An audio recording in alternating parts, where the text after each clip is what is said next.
అంతమందికి పెన్షన్లు ఇచ్చినాం, ఎంతమంది రైతు బంధు ఉంటే అంతమందికి రైతు బంధు ఇచ్చినాం. ఇవాళ వీళ్ళందరూ కూడా కటింగ్ చేసుకుంటూ వస్తున్నారు. ఇవాళటి వరకు 2.5 సంవత్సరంలో ఒక కొత్త పింఛన్ రాలే. ఉద్యోగస్తులను మోసం చేసిండ్రు. ఇప్పటి వరకు వాళ్ళ డిఎల్ పెండింగ్ ఉన్నాయి, పిఆర్సీ పెండింగ్ ఉన్నాయి. 2 లక్షల ఉద్యోగాలు 2 సంవత్సరాలు ఇస్తామని చెప్పిండ్రు. ఇవాళ ఇచ్చినటువంటి 57,000 67,000 పోస్టులలో వాళ్ళు నోటిఫికేషన్ వేసింది 11,000 పోస్టులే. మిగతా అన్నీ కూడా బీఆర్ఎస్ పార్టీ అధికారంలో ఉన్నప్పుడు వేసినటువంటి నోటిఫికేషన్లు.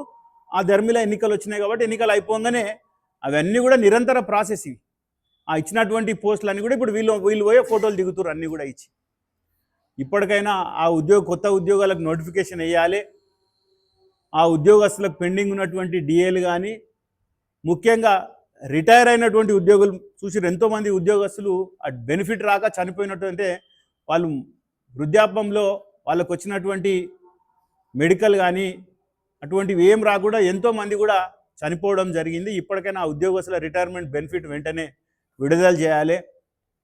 Fee reimbursement ఊసేలేదు. 2 సంవత్సరాల నుంచి ₹1 కూడా ఫీజు రీఎంబర్స్మెంట్ ఇప్పటివరకు ఇస్తలేరు ఎవరు.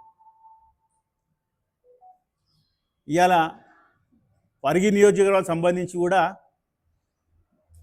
6,000 కోట్లతో అభివృద్ధి చేస్తుండ్రని పేపర్లు వచ్చింది. ఇవాళ నేను చూసినాం. మరి ఏడా అభివృద్ధి చేస్తుండ్రు మాకైతే కనబడతలేదు. అది మున్సిపల్కి మేము తెచ్చినటువంటి ఫండ్స్ కూడా ఇప్పటికి పని స్టార్ట్ చేయాలి.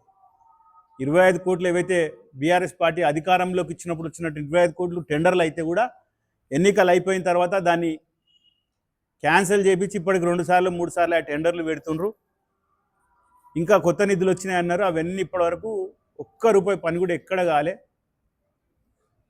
ఏం అభివృద్ధి చేస్తుండ్రో ప్రజలందరూ కూడా గమనిస్తుండ్రు.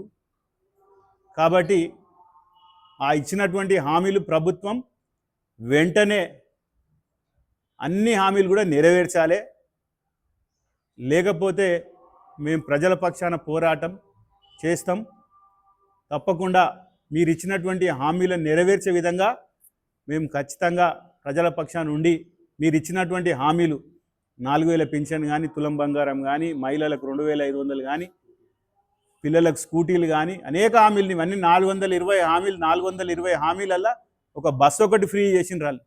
ఒక్క హామీ నెరవేర్చిన మిగతా 400 హామీలు ఏ ఒక్కటి కూడా నెరవేర్చలేదు. కాబట్టి వెంబడే అవన్నీ కూడా ప్రజలకు సమకూర్చే విధంగా ప్రభుత్వం నిర్ణయం తీసుకోవాలి. ఎందుకంటే 2.5 సంవత్సరాలు అయిపోయింది. ఇంకా మీ టైం 2 సంవత్సరాలు.